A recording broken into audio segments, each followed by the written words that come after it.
मित्रों, मैं उपदीप कौर फिर से आप लोगों के सामने साहित्य एक खोज चैनल के माध्यम से रचनाएं और उनका प्रकाशन वर्ष का ये अंतिम वीडियो लेकर उपस्थित हूँ।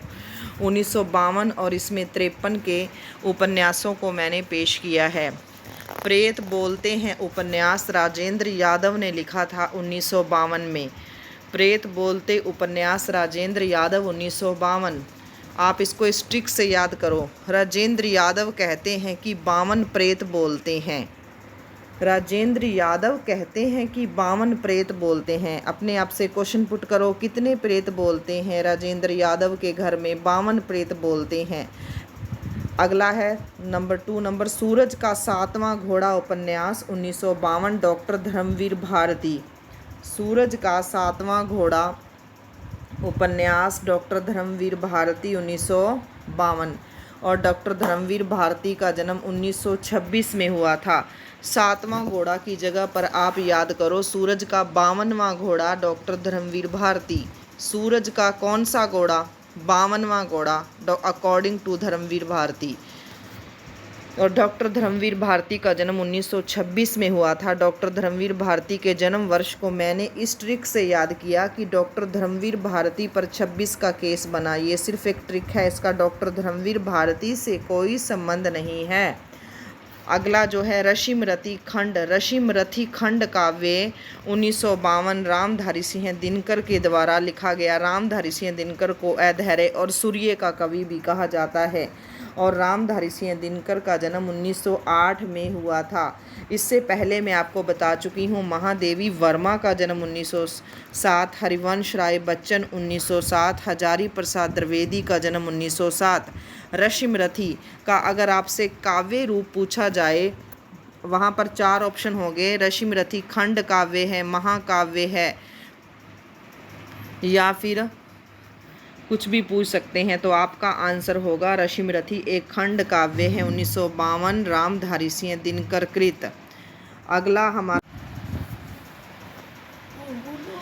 रशिमरथी खंड काव्य दिनकर के द्वारा लिखा गया 1952 में और दिनकर का जन्म 1908 में हुआ था। रशिमरथी 1952, दिनकर 1908। एक तारा उपन्यास किसने लिखा? प्रभाकर माचवे ने लिखा। प्रभाकर माचवे के जन्म को मैंने इस ट्रिक से याद किया था। प्रभाकर माचवे का जन्म 1917 में हुआ। प्रभाकर माचवे का मन 17 बार और मचलता था। प्रभाकर माचवे ने एक तारा उपन्यास 1952 में लिखा। एक 52वां तारा, इसको एक ट्रिक से याद करो। एक 52वां तारा किसके पास है? प्रभाकर माचवे के पास है एक 52वां तारा। और प्रभाकर माचवे का जन्म 1917। बीज उपन्यास 1952 में अमृत राय ने लिखा था। इसको आप इस ट्रिक से याद करो। अमृत राय ने 52वें वर्ष में कटुता के बीज बोए। अमृत राय ने कटुता के बीज कब बोए? 52वें वर्ष में अमृत राय ने कटुता के बीज बोए। ये सिर्फ एक ट्रिक है, अमृत राय से कोई संबंध नहीं है। बीज उपन्यास अमृत राय ने 1952 में लिखा, मतलब 52 अपनी जिंदगी के 52वें वर्ष में उन्होंने कटुता के बीज बोए। Only trick. गंगा मैया उपन्यास 1952 में भैरव प्रसाद गुप्त ने लिखा। गंगा मैया उपन्यास 1952 भैरव प्रसाद गुप्त। आप इसको इस ट्रिक से भी याद कर सकते हो कि जब भैरव प्रसाद गुप्त 52 साल के हुए तो उन्होंने यह नारा लगाना शुरू कर दिया, गंगा मैया की जय हो। भैरव प्रसाद गुप्त 52 वर्ष के हुए तो एक नारा लगाते थे, गंगा मैया की जय। मतलब गंगा मैया उपन्यास 1952 में भैरव प्रसाद गुप्त ने लिखा। बलचनामा उपन्यास नागार्जुन ने 1952 में लिखा। 52 वर्ष की आयु में नागार्जुन बच बच कर चलते थे। ये एक फ़नी ट्रिक है। 52 वर्ष की आयु में नागार्जुन बच बच के चलते थे, वे लोगों से डरते थे। ये सिर्फ एक ट्रिक है। और नागार्जुन का जन्म 1911 में हुआ था। शमशेर बहादुर का जन्म भी 1911 में हुआ था। केदारनाथ अग्रवाल का जन्म भी 1911 में हुआ था। सुखदा उपन्यास 1952 राजेंद्र और यादव। सुखदा उपन्यास राजेंद्र यादव ने 1952 में, सुखदा उपन्यास जनेंद्र ने 1952 में लिखा और जनेंद्र का जन्म 1905 में हुआ। जिप्सी उपन्यास इला चंद्र जोशी। जिप्सी उपन्यास 1952 इला चंद्र जोशी, और इला चंद्र जोशी का जन्म 1903 में हुआ। इससे पहले मैं आपको बता चुकी हूँ भगवती चरण वर्मा का जन्म भी 1903 में हुआ था। इला चंद्र जोशी के पास जो जिप्सी थी उसके 52 टायर थे। आप इसको इस ट्रिक से याद करो। इला चंद्र जोशी के पास जो जिप्सी थी उसके 52 टायर थे। सिर्फ एक ट्रिक है। सुखदा उपन्यास जनेंद्र ने 1952 में लिखा। विवृत और व्यतीत दोनों में व्यय है। दोनों 1953 में जनेंद्र के द्वारा लिखे गए उपन्यास हैं और जनेंद्र का जन्म 1905 में हुआ था। बया का घोंसला और सांप लक्ष्मी नारायण लाल का उपन्यास है। बया का घोंसला और सांप 1953 लक्ष्मी नारायण लाल। बया का घोंसला सांप 1953 लक्ष्मी नारायण लाल 1927। लक्ष्मी नारायण लाल का जन्म 1927 में हुआ था। ऐसे ही कुंवर नारायण का जन्म 1927 में हुआ था। आप ऐसे याद करो कि जिनके नाम के बीच में नारायण लगता है उनका जन्म 1927 में हुआ था। और लक्ष्मी नारायण मिश्र का जन्म 1903 में हुआ था। 3 मिश्र धातुओं को वह मिश्रित करके पीते थे। मैंने इस ट्रिक से याद किया था। लक्ष्मी नारायण मिश्र का जन्म 1903। वे 3 मिश्र धातुओं को इकट्ठा करके यूज़ करते थे। अगला देखिए सिलेक्टेड प्रश्नोत्तरी। जो सिलेक्टेड प्रश्न है जिनके 100% पेपर में आने के चांसेस होते हैं वो मैं यहाँ पर आपके साथ डिस्कस करने जा रही हूँ। प्रेमचंद द्वारा उर्दू में लिखा गया उपन्यास है प्रेमाश्रम, और जिसका अन्य नाम है गोशाए आफियत। इसकी ट्रिक है प्रेम आफत है। ट्रिक है इसकी प्रेम एक आफत है। प्रेम आपसे यह पूछा जाए कि प्रेमचंद द्वारा उर्दू भाषा में लिखा गया उपन्यास कौन सा है, तो आपने याद रखना है प्रेमाश्रम 1922 में लिखा गया उपन्यास था। और इसकी जो ट्रिक है प्रेम आफत है, और इसका उर्दू नाम क्या है गोशाए आफिमत। गोशाए आफिमत। ट्रिक है प्रेम आफत है। आग का आईना काव्य कृति केदारनाथ अग्रवाल ने लिखी थी, और पीछे भी मैं आपको बता चुकी थी शमशेर बहादुर सिंह का जन्म 1911, केदारनाथ अग्रवाल का जन्म 1911 और नागार्जुन का जन्म भी 1911 में हुआ था। एक बार पेपर में प्रश्न आया था 1911 में जन्मे कवियों को क्रमानुसार लिखिए। शमशेर बहादुर 11, नागार्जुन 1911, केदारनाथ अग्रवाल 1911 और अयज्ञ 1911। ये 4 1911 में जन्मे हुए कवि हैं। कृपया आप इसको याद करने का प्रयास करें। मिश्र बंधुओं ने गोरखनाथ को हिंदी का प्रथम गद्य लेखक माना है। आपसे पूछा जाए कि गोरखनाथ को हिंदी का प्रथम गद्य लेखक किसने माना है, तो आपका उत्तर होगा मिश्र बंधुओं ने गोरखनाथ को हिंदी का प्रथम गद्य लेखक माना। अपभ्रंश साहित्य में अभिमान मेरू के नाम से अपभ्रंश साहित्य में अभिमान मेरू के नाम से पुष्पदत्त को जाना जाता है। अपभ्रंश साहित्य में अभिमान मेरू के नाम से कौन प्रसिद्ध है, ऐसा प्रश्न आएगा तो आपका उत्तर होगा पुष्पदंत। और पुष्पदत्त का जन्म 10वीं शताब्दी में हुआ था, जबकि स्वयंभू का जन्म 9वीं शताब्दी में हुआ था। क्रमानुसार लगाना आए तो स्वयंभू पहले आएगा, पुष्पदत्त बाद में आएंगे, और स्वयंभू 9वीं शताब्दी, पुष्पदंत 10वीं शताब्दी। और अपभ्रंश में अभिमान मेरू पुष्पदंत को। लाक्षागृह कहानी संग्रह किसके द्वारा लिखा गया? चित्रा मुदगल के द्वारा लिखा गया, और चित्रा मुदगल का जन्म 1943 में हुआ। और चित्रा मुदगल के जन्म को याद करने की ट्रिक देखिए। जो चित्रा मुदगल थी वह 43 बार मुदगल हिलाती थी, मतलब एक्सरसाइज करने के लिए मुदगल एक एक्सरसाइज करने का एक डंडा सा होता है जिसको वह 43 बार हिलाती है। ये सिर्फ एक ट्रिक है। लाक्षागृह कहानी संग्रह चित्रा मुदगल के द्वारा लिखा गया। चित्रा मुदगल 43 बार मुदगल को हिलाती है। मतलब लाक्षागृह कहानी संग्रह चित्रा मुदगल के द्वारा लिखा गया। चित्रा मुदगल का जन्म 1943 में हुआ। योग चिंतामणि के रचनाकार रामानंद है। योग चिंतामणि के रचनाकार कौन है? रामानंद। योग चिंतामणि। छिताई वार्ता का लेखक कौन है? नारायण दास। ज्ञानदीप के लेखक कौन है? शेख नबी।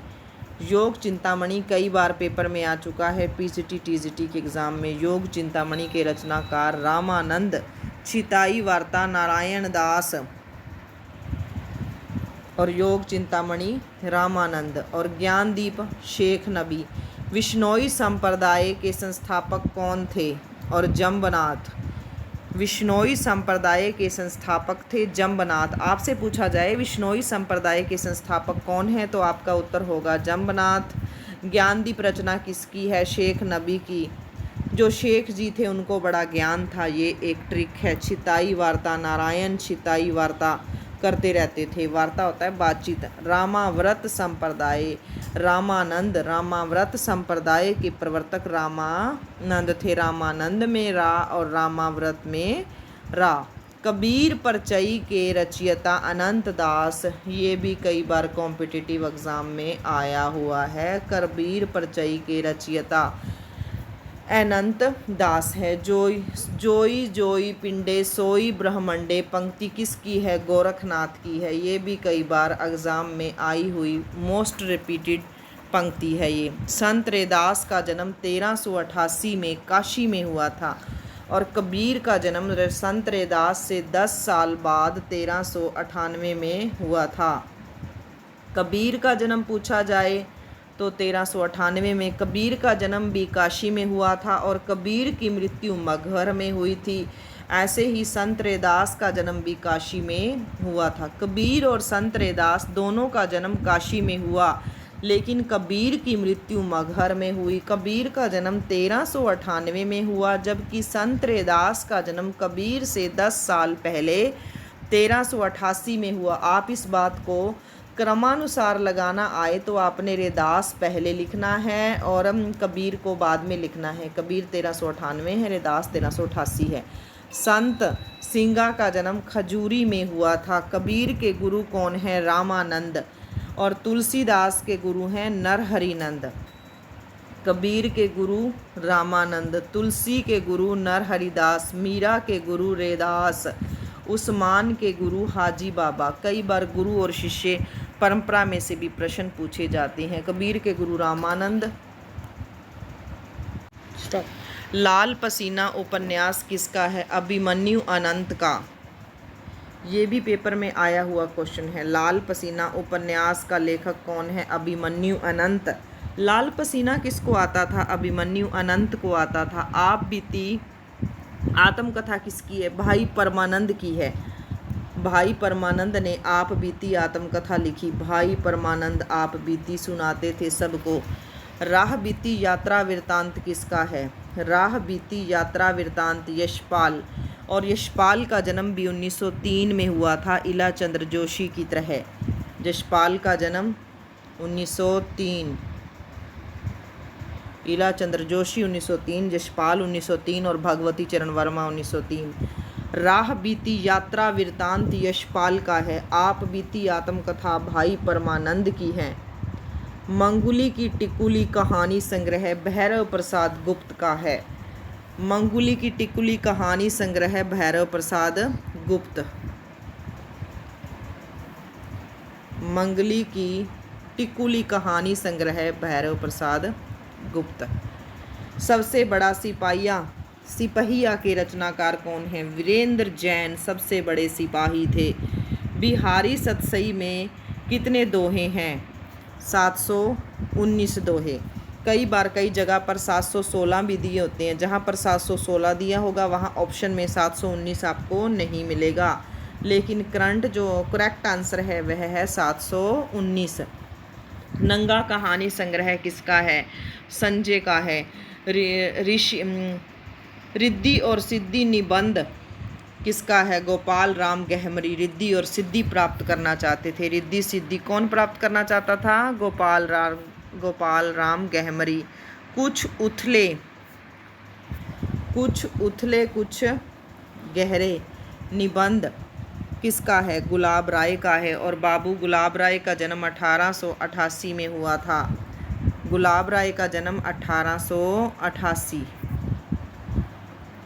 कुछ उथले कुछ गहरे निबंध गुलाब राय का है। साहित्यिकी निबंध संग्रह किसका है? शांति प्रिय द्विवेदी साहित्यिकी में विश्वास रखते थे। सीधा इसको याद कर लो, जो शांति प्रिय द्विवेदी थे वो साहित्यिकी निबंध संग्रह उन्होंने लिखा था। कुछ उथले कुछ गहरे निबंध गुलाब राय और साहित्यिकी निबंध संग्रह शांति प्रिय द्विवेदी का है। द्विवेदी। साहित्य देवता के रचनाकार कौन है? माखन लाल चतुर्वेदी। और माखन लाल चतुर्वेदी का जन्म 1889 में हुआ था। साहित्य देवता के रचनाकार कौन हैं? माखन लाल चतुर्वेदी। माखन लाल चतुर्वेदी का जन्म 1889। और जयशंकर प्रसाद का जन्म 1889। वृंदावन लाल वर्मा का जन्म 1889। नवरस के रचनाकार कौन हैं?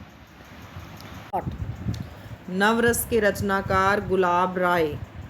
और नवरस के रचनाकार एक और इससे मिलती जुलती रचना भी है नवरस, उसके रचनाकार मुल्ला वजही हैं।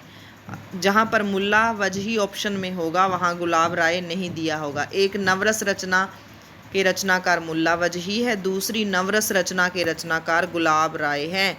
सुदामा, अब मिलती जुलती रचनाएं देखिए। सुदामा चरित्र रचना सूदन ने लिखी थी। सुदामा चरित्र सूदन की रचना है। और सुदामा चरित्र नंद दास की भी रचना है। और नंददास की सुदामा चरित्र रचना नंददास की भी है और सुदामा चरित्र सूदन की भी है। और एक सुदामा चरित्र रचना नरोत्तम दास की है। सुदामा चरित्र नाम से 3 रचनाएं हैं। सुदामा चरित्र सूदन ने लिखी, सुदामा चरित्र नंददास ने भी लिखी, सुदामा चरित्र नरोत्तम दास ने भी लिखी। कई बार मिलती जुलती रचनाएं पेपर में आ जाती हैं जो कि हमें कंफ्यूज करती हैं, इसलिए आप उनको बड़े ध्यान से पढ़िए और याद करने की कोशिश कीजिए। अर्ध नारीश्वर निबंध रामधारी सिंह दिनकर ने लिखा था। अर्ध नारीश्वर निबंध रामधारी सिंह दिनकर ने लिखा, जो कि 1952 में लिखा गया था। एक अर्ध नारीश्वर उपन्यास है जो कि 1992 में विष्णु प्रभाकर ने लिखा और विष्णु प्रभाकर का जन्म 1912 में हुआ और रामधारी सिंह दिनकर का जन्म 1908 में हुआ। विष्णु प्रभाकर 1912 में जन्मे, रामधारी सिंह दिनकर 1908 में जन्मे। अगर अर्धनारीश्वर निबंध आपसे पूछा जाए तो रामधारी सिंह दिनकर का है। अगर अर्धनारीश्वर उपन्यास पूछा जाए तो विष्णु प्रभाकर का है। उर्वशी जो चंपू काव्य है, यहाँ पर उर्वशी चंपू काव्य 1909 में प्रसाद ने लिखा था। और जयशंकर प्रसाद का जन्म 1889 में, वृंदावन लाल वर्मा का जन्म भी 1889 में हुआ था।